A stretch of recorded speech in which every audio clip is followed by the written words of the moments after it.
Yes, I know I haven't seen this movie when it came out in theaters. Yes, I know I haven't seen any of the 4 Chipmunk movies at all, primarily because I wasn't a fan of the franchise yet. But someone on the Chipmunk Wiki's Discord server finally pushed me to do this. Also, the timing couldn't possibly be any more right. I'll explain why later on.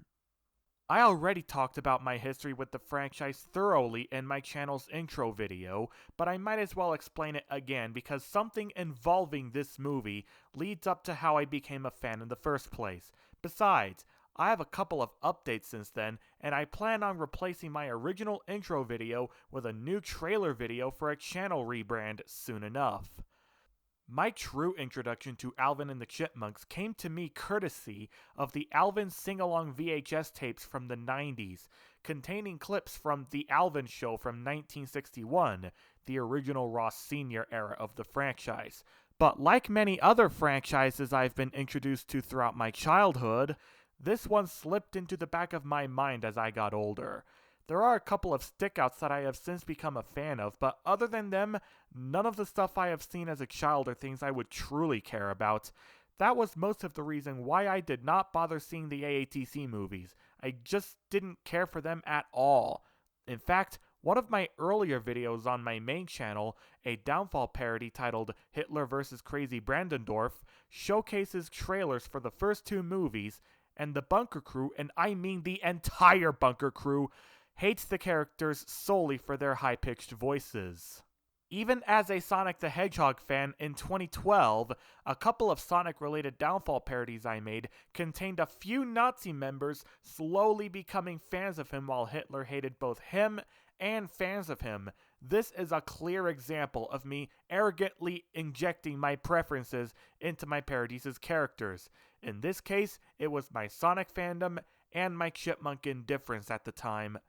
But eventually, all that was about to change. In early 2012, I became a fan of the Nostalgia Critic after finding out about him through his brief rivalry with the Angry Video Game Nerd, in which I probably became a fan of after I found out what he was called through Angry German Kid 82's parody about the eponymous German kid character watching the character.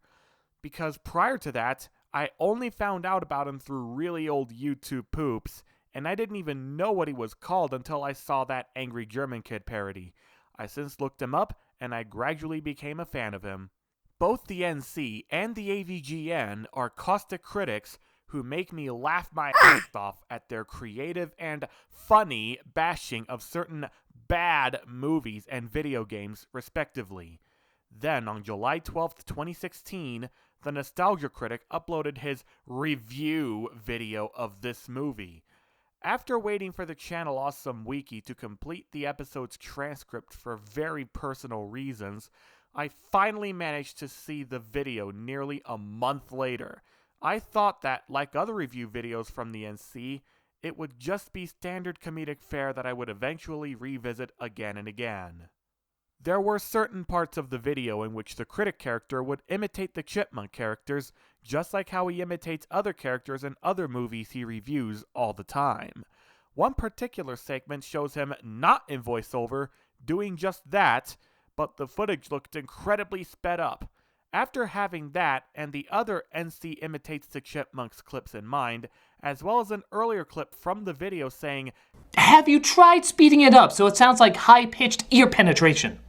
and my prior knowledge on how this exact technique works, my curiosity gradually peaked to the point where I began experimenting by recording recitations of quotes from The Chipmunk Adventure, the movie the NC constantly compares this live-action movie to, very slowly, and then using the basic change speed effect in Audacity to speed it up by a factor of 2. After being satisfied with the results, I did it again, and again, and again, each one more ambitious than the last, until finally my breaking point was when I did my first full-on Chipmunks cover. This one of the Queen song Bohemian Rhapsody because I already had a homemade instrumental for it. I have since become a Chipmunks fan and joined possibly one of the most amazing and helpful fan communities I have ever interacted with. In April 2018, the hashtag #ChangeTheChannel began trending, which exposed Channel Awesome's shadier practices throughout history and even condemned the Nostalgia Critic for going down the toilet, especially since the start of the reboot series in 2013.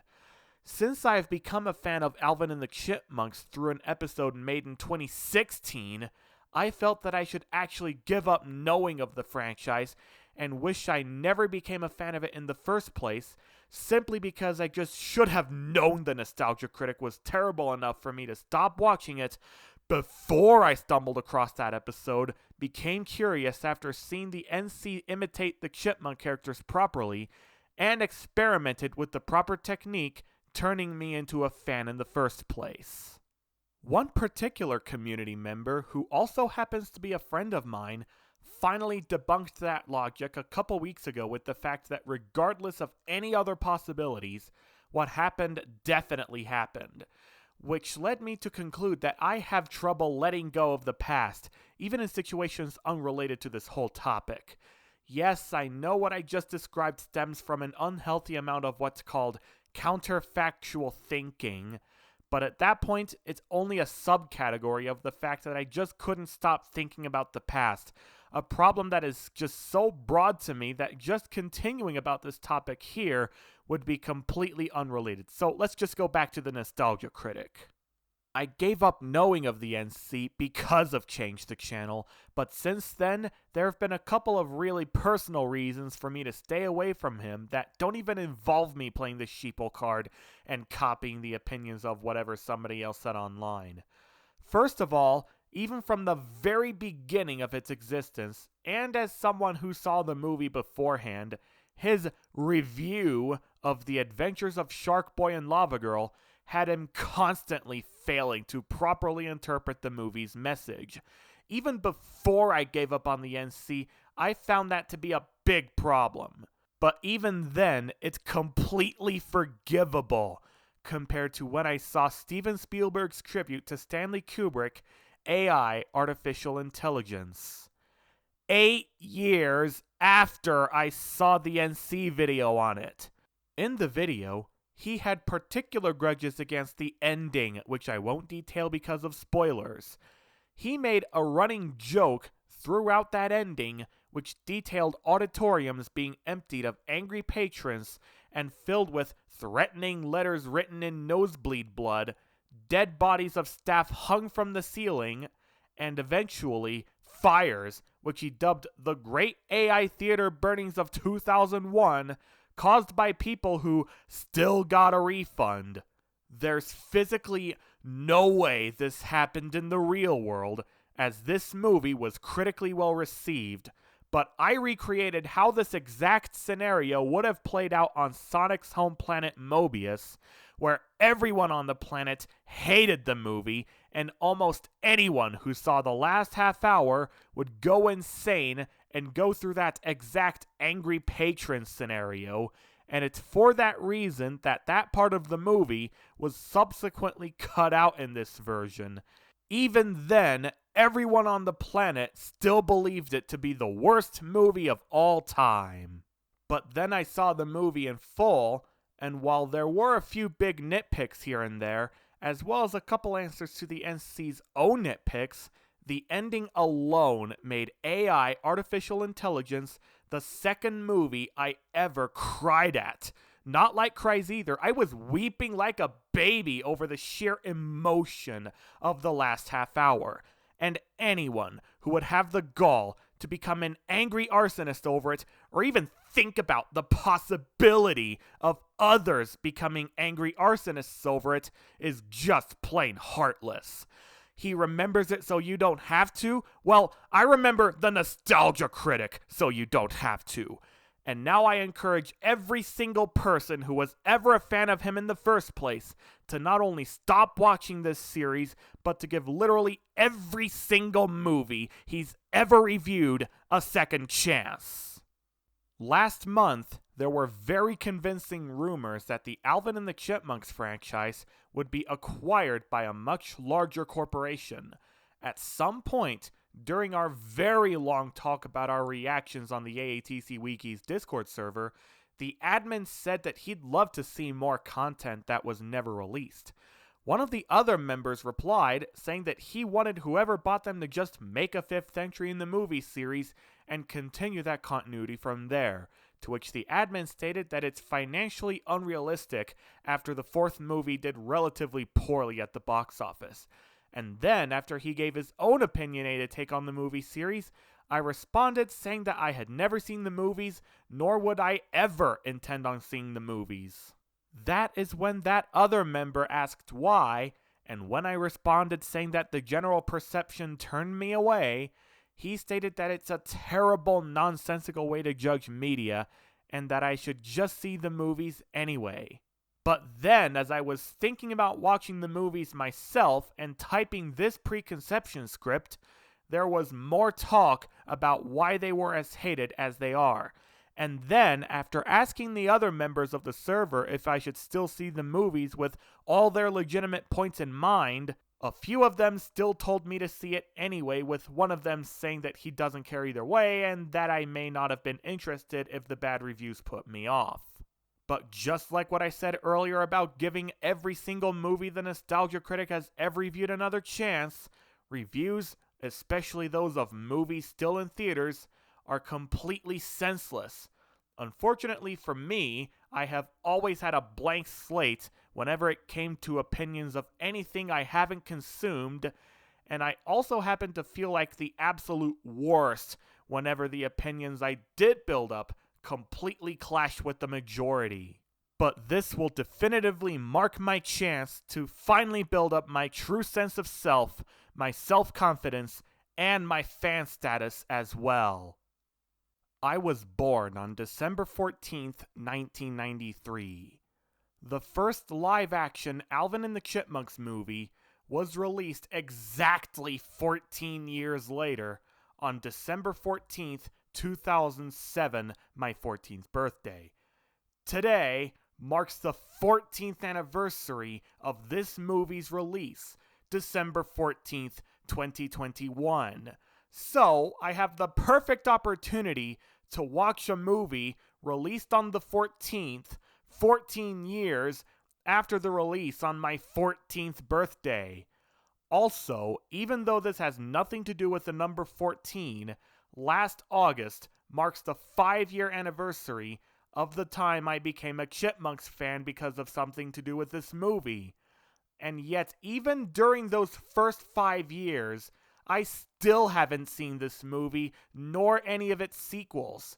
And what a good time as any to finally see these movies 5 years after becoming a fan of the franchise in the first place. The way I'm gonna see this movie, as well as some of its sequels, is that, I'm sorry if this pisses you off, Granny Tomias, late last October, I subscribed to Disney Plus, and it's for other far more personal reasons than, OMG, I want to jump on the bandwagon! And as of this writing, 3 of the 4 movies in this series are on this service. The only one not on the service right now is the second one, in which I may have to pay to rent on Vudu. No, I will not be downloading any of the pirated versions from any of the Chipmunk fan archives on Mega. But for now, at least this one that I have to start with is on this service. That is exactly how I'm gonna see this movie. I was planning on reviewing the other movies on the exact dates they were released, but after looking them up, they were all out of desired order, and it would make no sense for me to watch each one of the Chipmunk movies in chronological order on these dates without waiting at least a whole year, because it's just impossible. But since the number 14 seems to be such a perfect timing device for this situation, I might as well exploit that even further. So after this review video goes up on December 14th, expect my review video of The Squeakquel to show up on January 14th of next year, followed by Chipwrecked on February 14th, Valentine's Day, and finally The Road Chip on March 14th. But for now, this is my review of the first live-action Alvin and the Chipmunks movie. Okay, I lied. I'm actually gonna see this movie 2 days in advance because I want some time to come up with my proper first impressions of the movie. But other than that, I hope you guys are right about requesting me to watch this movie as well as its sequels. Here we go. I'm pressing the play button.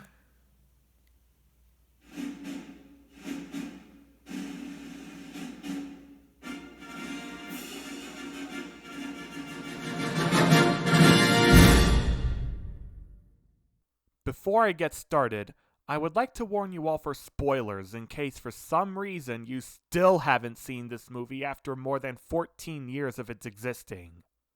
Now, before I saw the movie proper, I was expecting the first scene with the Chipmunks in their tree, dissatisfied with everything to have absolutely no reason to leave. I was expecting them to say, "I am sick of living here and I'm not even sure why," just to give them an excuse to move out of the forest. But they did give an explanation. They were sick of all the non-chipmunks stealing their nuts. And it's also appropriate that they were stockpiling their nuts for the winter season, because this movie does take place around Christmas time, with one scene even taking place on Christmas Day. And as far as this franchise is concerned, the song that first introduced them as chipmunks and shot them into stardom is a Christmas song. What I did not care for, however, was the fact that the Chipmunks love Christmas but never celebrated it. If you have lived in the forest your whole entire lives, then you should not even have known of Christmas until you were taken to the city. My guess is that in prior years, they were observing humans wandering the forest, looking for a Christmas tree to chop down, talking about some other Christmas traditions, and they ended up overhearing those conversations. Other than that small nitpick, they did capture the Chipmunks' culture shock to the city really well. I don't quite remember all the ways they captured it, probably because those ways are so subtle anyway, but one of them involves them continuing to store food for the winter when it's not necessary anymore. Dave Seville was already a celebrity at the record label he works at. Why doesn't he get appreciated by more people than he does? Or maybe Ian just overinflates Dave's importance at the record label?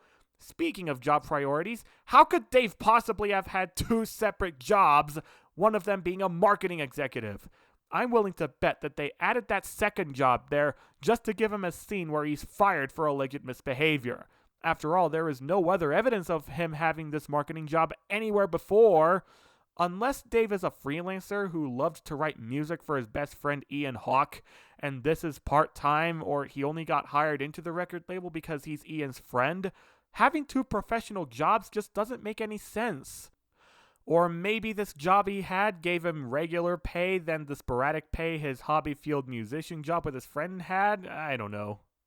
Speaking of Ian being Dave's best friend, it sounds a bit backwards when Ian tells Dave that, "If I was not your friend, then I would tell you to rewrite the song, but since I am your friend, then I will tell you that no one will ever listen to this completely atrocious joke excuse of a song."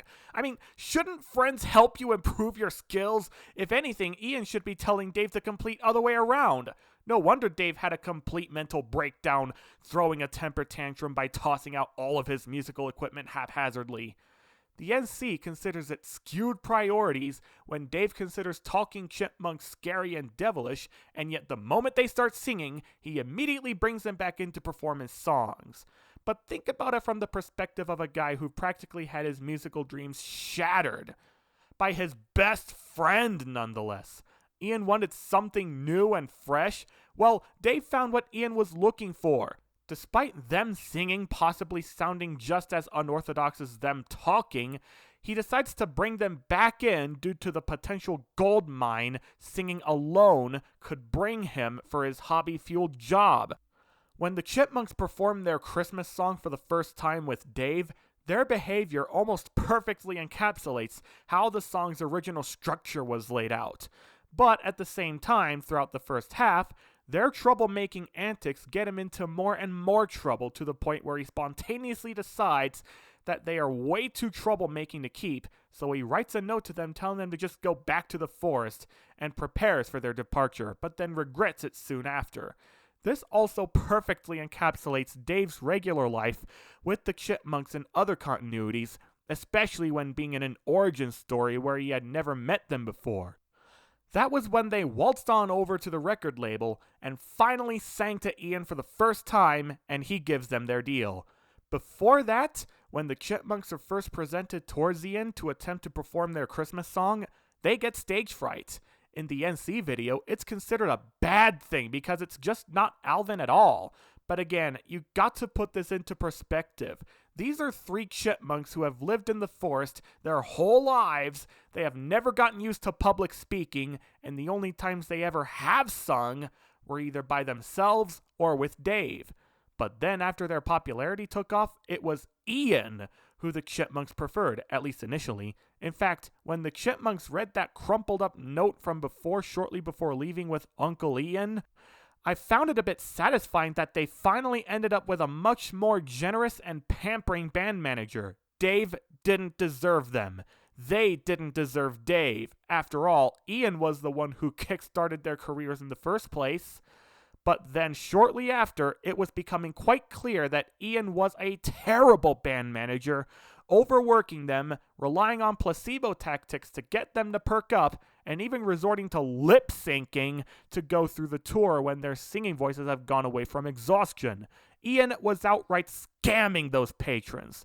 Oh, and one more particularly personal nitpick of his behavior. When he first presents his talking Alvin doll, the doll speaks what he claims is Spanish, but as someone who is curious about the culture and wants to learn the language, what it actually spoke is clearly Japanese. Ian may have had an amazing first impression, but he doesn't even care at all about keeping our boys happy. I mean, he actually violently kicked Theodore out of his room after the latter asked to sleep with him after having a nightmare. Any band manager who does that should never be trusted. I'm not saying that Ian's villainy ruins the movie at all. He's the big bad for a reason, and even his performance was mildly amusing at some points. And even though it should technically be my first impressions, I'm starting to think that there are strong parallels between how the Chipmunks became successful and how I became a Chipmunks fan. As I said in my preconceptions, I started to know of the franchise through means provided by my family, just like how Dave introduced the Chipmunks to how his musical career worked. But on the other hand, just like how the NC made me into a fan, Ian made them into stars. But later on, both turn out to be completely untrustworthy, and they ultimately end up getting dumped. When the Chipmunks tear apart their tour concert naked, Simon and Theodore mess around on the keyboard and drums, respectively. Unless this got carried over to the modern TV show, this is a perfect representation of what instruments they would end up playing in other continuities, at least in my mind. Then by the end, when they escape Ian and return to Dave, they finally confess their love for him, admitting Alvin was too macho to admit it. In the NC video, he found that a completely random, non-sequitur description that was so unlike Alvin's usual jerk with a heart of gold personality, and it might as well be equally placed on a piece of paper. I still didn't know what they meant by too macho until I looked it up on Urban Dictionary, so appropriate for Alvin though. But what Alvin said next was that he finally admits it and would scream to the heavens about it, even though it sounded like he was faking it. And finally, the mid-credit scene sums up Ian's desperation to my delight, as he tried using actual non-talking squirrels in their place to no avail. And now a few more random points. Earlier this year, one of the Chipmunk Wiki's Discord server's members asked, have the Chipmunks ever called Dave Dad? And I hoped that it would mean just replacing Dave with Dad. Well, at the start of the Christmas Day scene, they actually do. So to answer your question, yes, they did call Dave Dad at that point. I did hear about this part beforehand and didn't like it, but now I have more mixed feelings about Alvin inhaling a balloon and gaining a deeper voice. On one hand, it's nice that he properly imitated a human voice to mock Dave during that part, but at the same time, unless the balloon was made from argon, it just doesn't make any sense to inhale a balloon and have it deepen your voice. But still, the idea of mocking a human voice like this was so great that they even made a voice-changing microphone for the new AATC TV show that serves the same purpose. Speaking of the new series, One early running gag that's legally hilarious in hindsight was the fact that the Chipmunks are obsessed with watching SpongeBob SquarePants. SpongeBob airs on Nickelodeon, the same network that airs the new series. And now, one of the potential buyers of the rumored AATC franchise buyout is Nick's parent company, ViacomCBS. And anything else I would have said I can't bring up at the moment, either because I forgot about them despite me taking as long as I did to cook up proper thoughts, which is why I watched the movie as early as I did. I couldn't remember exactly how I would have phrased them, so I basically resorted to different phrasing, or I didn't care about them at all. But as soon as next year, it won't even matter anyway. One of the reasons the movies were as hated as they are was because of toilet humor. As I have realized later on in life, though, I find moments like these to be minor nitpicks that don't take away from the overall experience, as long as it doesn't take up too much runtime. To put that into perspective, either last year or the year before, I saw the Adam Sandler movie Click, a movie that has completely intrigued me ever since it started existing. Even though there was a seconds-long fart joke that really rubbed me the wrong way, it didn't diminish the emotion I felt during one of the movie's more climactic moments, and I enjoyed the overall product far more than others give it credit for. Bottom line, if I believe any movie was bad and I didn't like it, then I would vow never to see it again. But in this case, even if I still stand by all of my negative thoughts on the parts I complained about without even thinking about any fan theories, this is still a good enough movie for me to put in my personal library. But why even is that? Why am I acting this positive towards the movie overall? Was it solely because I have actually entered the idiocratic all guys demographic without even knowing it? After all, I don't want to have the same situation happen as when somebody commented on my old Muppet Christmas Carol review on my main channel, saying that I gave it an 8 out of 10 despite me talking trash about it for most of the duration. Well, it's not just because they are cute and move around sorta like actual chipmunks. It's also a solid origin story for the characters, and some of the covers were also done very well. Of course, it's not perfect, even if I was an all guy myself, but it still leaves good enough vibes in my taste for me to want to put it in my personal library. If nothing else, consider this another guilty pleasure of mine. Wee Gary, I did not waste my time on this one. And that's it. One movie down. Tune in next month when I review The Squeakquel.